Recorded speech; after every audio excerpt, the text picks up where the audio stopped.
नमस्कार, आप देख रहे हैं लाइव इंडिया हर पल। मैं हूं आपके साथ रेखा मिश्रा। प्रधानमंत्री नरेंद्र मोदी 4 फरवरी को बिहार के पूर्वी चंपारण के सेमरा के समीप वन शक्ति स्थान के समीप आयोजित कार्यक्रम में 6000 करोड़ की योजनाओं का उद्घाटन व शिलान्यास करेंगे, जिसकी जानकारी देते हुए पश्चिम चंपारण के सांसद डॉक्टर संजय जायसवाल ने कहा कि प्रधानमंत्री का कार्यक्रम तय हो गया है। 4 फरवरी को प्रधानमंत्री हवाई मार्ग से कार्यक्रम स्थल पर दिन के 1 बजे पहुंचेंगे। प्रधानमंत्री IOCL के मोतिहारी टर्मिनल का उद्घाटन करेंगे। मुख्य रूप से मोतिहारी अमलेखगंज पाइपलाइन का शुभारंभ करेंगे। इसके अलावा चेलाहा, सुगोली, रामगढ़वा, रक्सौल व बेतिया स्थित छावनी में NH पर बने ROB का उद्घाटन करेंगे। इसके अलावा रक्सौल व बेतिया अमृत भारत रेलवे स्टेशन का शिलान्यास करेंगे। बेतिया से पटना तक बनने वाले 4 लेन नई NH का कार्यारंभ करेंगे।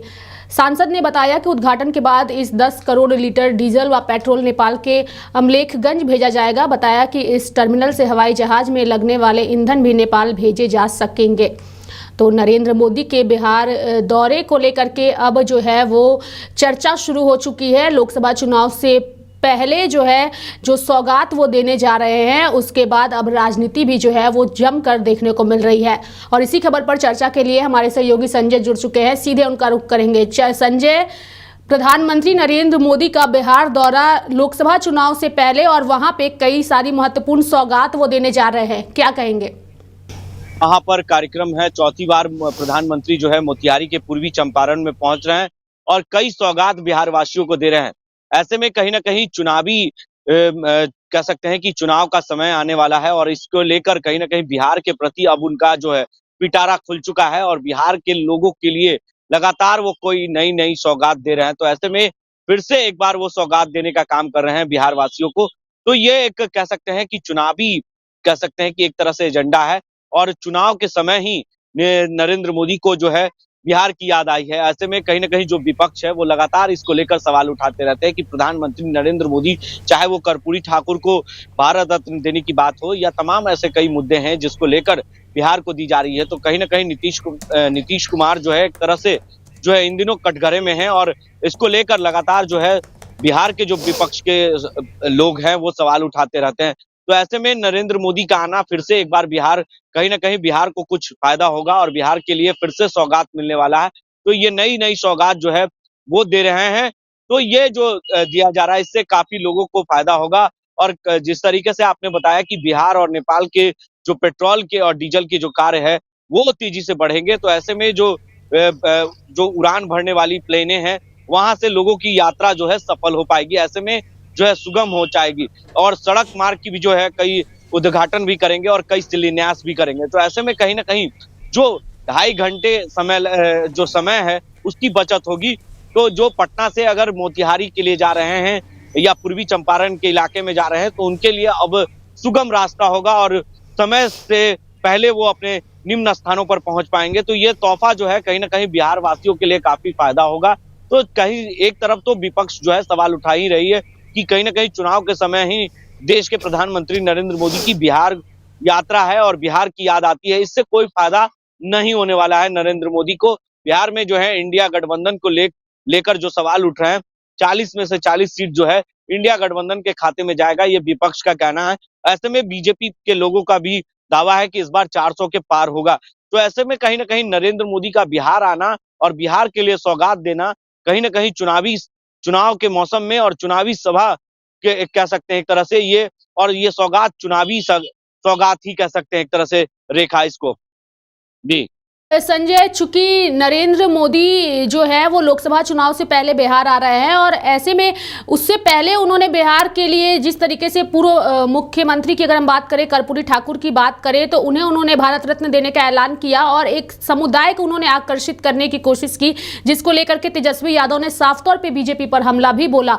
और अब उनका बिहार दौरा और योजनाओं का शुभारंभ करेंगे, उद्घाटन करेंगे, सौगात देंगे और इसका नुकसान जो है वो कितना नीतीश कुमार की पार्टी और आरजेडी को उठाना पड़ सकता है, चूंकि जो सौगात वो देंगे उससे वो अपने 5 साल के कार्यकाल को भी भुनाने की कोशिश करेंगे। संजय, देखिए चुनावी सभा जब करेंगे या जो भी कार्यक्रम है उनके पूर्वी चंपारण के इलाकों में, तो जरूर कहीं ना कहीं नीतीश कुमार को या लालू प्रसाद यादव और लालू परिवार पर हमला करेंगे। तो ऐसे में कहीं ना कहीं वो जंगल राज की बात याद करेंगे, गुंडा राज की बात करेंगे। तमाम ऐसे बिहार के जो मुद्दे हैं, कई ऐसे मुद्दे को लेकर सवाल उठाएंगे, चाहे कह सकते हैं कि जातीय जातीय समीकरण को लेकर सवाल उठेंगे। तो ऐसे में कहीं ना कहीं जो ये तमाम ऐसे बिहार के जो मुद्दे हैं उसको लेकर कहीं ना कहीं प्रधानमंत्री नरेंद्र मोदी जब अपने सभा को संबोधित करेंगे, अपनी बातों को रखेंगे, तब उस दौरान जो है ये तमाम चीजों को लेकर याद दिलाएंगे। और बिहार में जब वो पहुंचेंगे, और उससे पहले उन्होंने बड़ी सौगात तो दे ही दी है कर्पूरी ठाकुर को, स्वर्गीय कर्पूरी ठाकुर को। तो ऐसे में कहीं ना कहीं इस बात को भी वो फिर से दोहराएंगे, और इसको लेकर जो नीतीश कुमार ने कल परिवारवाद की बात की है, उस बातों का भी जिक्र जो है नरेंद्र मोदी अपने भाषण में कर सकते हैं। तो ये तमाम ऐसे मुद्दे हैं जिसकी चर्चा जो है फिर से नरेंद्र मोदी जब 27 जनवरी को बिहार के दौरे पर आएंगे, तो ये तमाम मुद्दे को लेकर नरेंद्र मोदी अपनी सभा को संबोधित करने के दौरान ये सभी बातों को याद दिलाएंगे। चाहे वो नीतीश कुमार ने गठबंधन तोड़ा हो, तमाम इन मुद्दों को लेकर चर्चा करने वाले हैं। चाहे बिहार की जो अभी राजनीतिक हालात है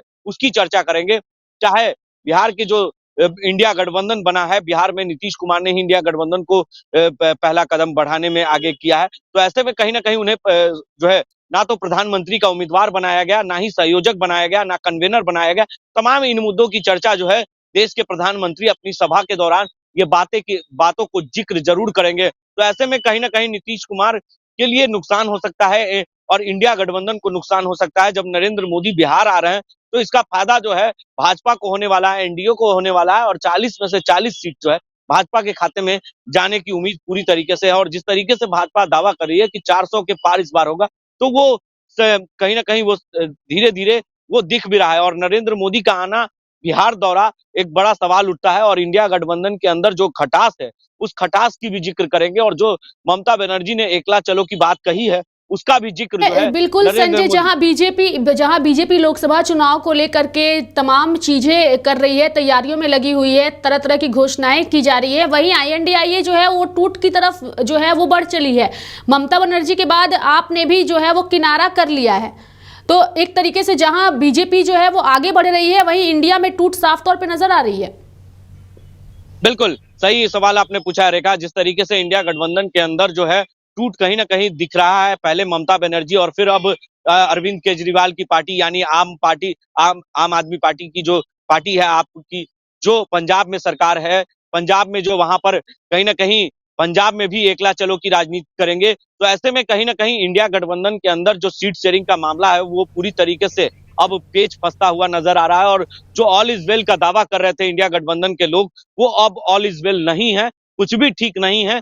दोनों गठबंधन जो घटक दल हैं उनके अंदर कहीं ना कहीं खटास है सीट शेयरिंग को लेकर। और ममता बनर्जी लगातार इसको लेकर जो है राहुल गांधी से और सोनिया गांधी से बातचीत कर रही थी, और कहीं ना कहीं जो है सीट शेयरिंग में देर हो रही थी। और उनकी न्याय यात्रा है, और जब न्याय यात्रा बिहार में भी आएगी और पश्चिम बंगाल में भी गुजरेगी, और ममता बनर्जी को इस बात की जानकारी नहीं है, तो ये तमाम जिक्र जो है देश के प्रधानमंत्री नरेंद्र मोदी अपनी भाषण में जरूर करेंगे। और ये सब कुछ होने वाला है। और ये 27 जनवरी को जब देश के प्रधानमंत्री बिहार के पूर्वी चंपारण से जब अपना भाषण को देंगे और अपनी बातों को रखेंगे जनता के बीच, तो ये तमाम चीजों की चर्चा जो है बिहार में वो करेंगे। और चाहे वो पश्चिम बंगाल का मामला हो, या पंजाब का मामला हो, या यूपी का मामला हो, तमाम इन जिक्रों को करेंगे। और नीतीश कुमार की जो 17 सीटों की मामले हैं पेच फंस रहा है, तो कहीं ना कहीं कल नीतीश कुमार ने जो बात कही है परिवारवाद की, और उन्होंने कहा कि हमें फोन नहीं किया देश के प्रधानमंत्री ने, जो है रामनाथ ठाकुर को उन्होंने फोन किया। चलिए हम इस मीडिया के माध्यम से उन्हें धन्यवाद देते हैं, शुक्रिया अदा करते हैं। तो कहीं ना कहीं नीतीश कुमार का प्यार जो है वो नरेंद्र मोदी के प्रति जाग रहा है, और वो चाहते थे कि नरेंद्र मोदी हमें फोन करें। और इसको लेकर कहीं ना कहीं लेकिन हमारा सवाल ये है यहाँ पे, चूंकि आपने इस सब्जेक्ट को उठाया है, तो नीतीश कुमार भले ये चाह रहे थे कि प्रधानमंत्री उन्हें कॉल करे, लेकिन प्रधानमंत्री उन्हें किस लिए कॉल करते? चूंकि जो भारत रत्न दिया जा रहा है वो कर्पूरी ठाकुर को दिया जा रहा है, तो ऐसे में उनके परिवार के सदस्य को कॉल किया जाएगा। यानी कि नीतीश कुमार ने अपने इस बयान के बाद एक रास्ता खोल दिया है कि अगर आप मुझे कॉल करना चाहें तो कॉल कर सकते हैं। यानी इशारा तो वही है कि अगर आप चाहते तो मुझे फोन कर सकते थे, अकेले आप क्रेडिट ना लें। यानी कहीं ना कहीं उन्होंने साफ तौर से कहा कि आवाजें हमने उठाई, मुद्दे को हमने उठाया, और इसको लेकर हमने लड़ाई लड़ी। कई बार हमने प्रधानमंत्री को पत्र लिखा, राष्ट्रपति को पत्र लिखा है, तो रामनाथ ठाकुर को आपने फोन किया, लेकिन हमें फोन नहीं किया। तो ये क्रेडिट आप अकेले ना ले, उनका कहना ये था, अर्थ ये है कि आप अकेले देश के प्रधानमंत्री, आप इसको अकेले क्रेडिट ना लें भारत रत्न को लेकर, आप हमें भी क्रेडिट दें। यानी हमने भी इस बात को रखा है, आपके सामने लगातार इस मुद्दे को रखा है।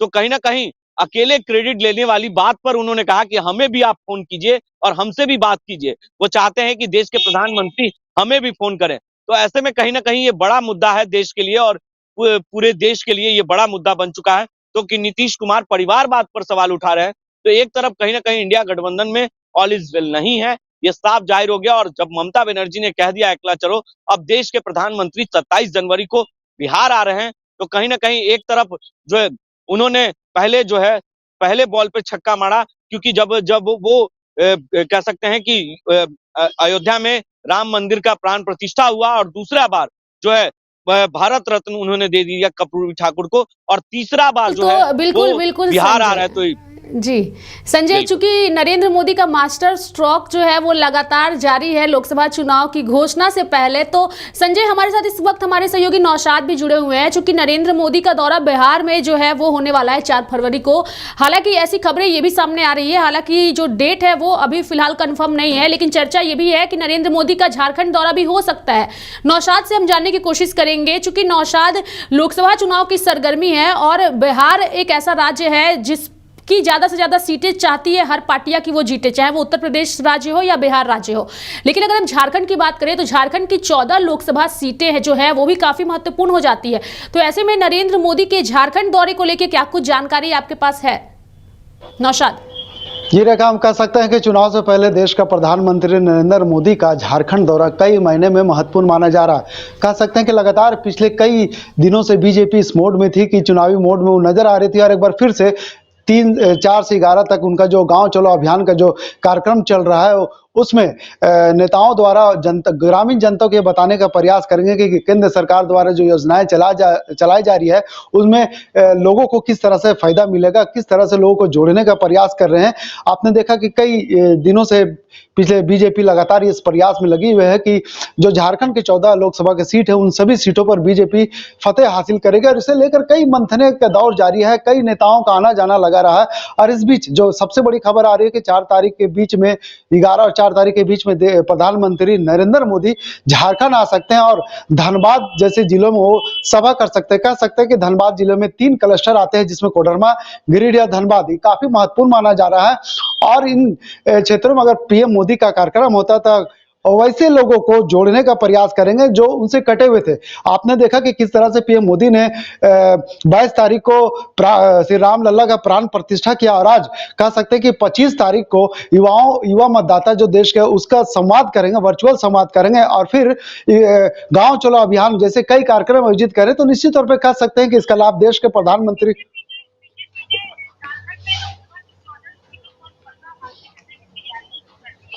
हो चुका है।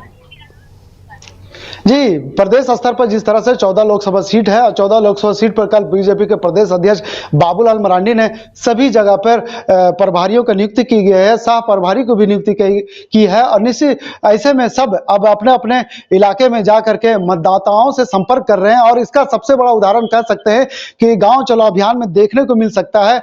और जो केंद्र सरकार के जो संचालित योजनाएं, उन योजनाओं को लोगों को धरातल पर उतारने का प्रयास कर रहे हैं, और उन योजनाओं के माध्यम से जो जनता बिखरे हुए थे, जो जनता छूटे हुए थे, उन्हें अपने ओर खींचने का प्रयास कर रहे हैं। बीजेपी लगातार इस प्रयास में लगी हुई है कि झारखंड में अभी फिलहाल उनके पास जो 12 सीट है और वो पिछले कई दिनों से 14 सीट पर वो काम कर रही है। निश्चित तौर पर कह सकते हैं कि आने वाले समय में जब बीजेपी गांव चलो अभियान के साथ जुड़ रही है तो उसका फायदा बीजेपी को मिलेगा। जिस तरह से आपने देखा कि एक दिन पहले गणतंत्र दिवस एक दिन पहले कर्पूरी ठाकुर को लेकर के पीएम मोदी का जो बयान है, जो उन्हें भारत रत्न देने का जो सम्मान का इसका लहर झारखंड में मिला, और कहीं ना कहीं बीजेपी ये चाह रही है कि जो ओबीसी मतदाता है जो उनसे छूट रहे थे उन्हें किस तरह से अपनी ओर खींचा जाए, किस तरह से उन्हें जोड़ा जाए, इसी का प्रयास बीजेपी लगातार ये कर रही है। और आने वाले समय में आपको देखने को मिल जाएगा कि बिहार नहीं, यूपी नहीं, बल्कि झारखंड में इसका असर और लहर दोनों देखने को मिल सकता है। क्योंकि आज देश के प्रधानमंत्री बुलंदशहर से 2014 में जब पीएम मोदी ने अपनी सभा का शुरुआत किया था तो उन्होंने बुलंदशहर को ही चुना था, और एक बार फिर आज के मौके पर बुलंदशहर को चुन रहे हैं। कह सकते हैं कि 22 तारीख को उनको जो कार्यक्रम था अयोध्या में, उसके बाद पहला ये सभा है बुलंदशहर से। और ऐसे में कहीं ना कहीं पीएम मोदी महिलाओं को और देश के युवाओं को बीजेपी और अपनी ओर खींचने का प्रयास कर रहे हैं। और जो तीसरा उनका जो टर्म है, कहीं ना कहीं उसमें इसमें उनकी जो सत्ता है फिर से वापस लाने का प्रयास जो कर रहे हैं, इसमें भाजपा कामयाब भी हो सकती है। जी बिल्कुल, तो नरेंद्र मोदी का मास्टर स्ट्रोक जो है वो लगातार जारी है। रामलला की प्राण प्रतिष्ठा के बाद जिस तरीके से वो लगातार फैसले ले रहे हैं, वो बता रहा है कि 2024 के लोकसभा चुनाव में मोदी कोई कसर नहीं छोड़ना चाहते और पूरी एक्टिव होकर के उनकी टीम जो है वो अब काम में लग चुकी है।